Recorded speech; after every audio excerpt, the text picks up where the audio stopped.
Come, let us spill this already spilled juice and get into some entertainment news.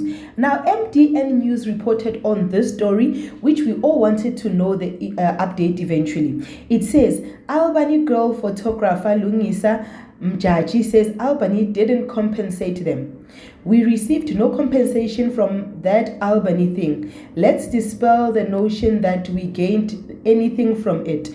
We've moved on. We are creating, and I trust that God will guide our path.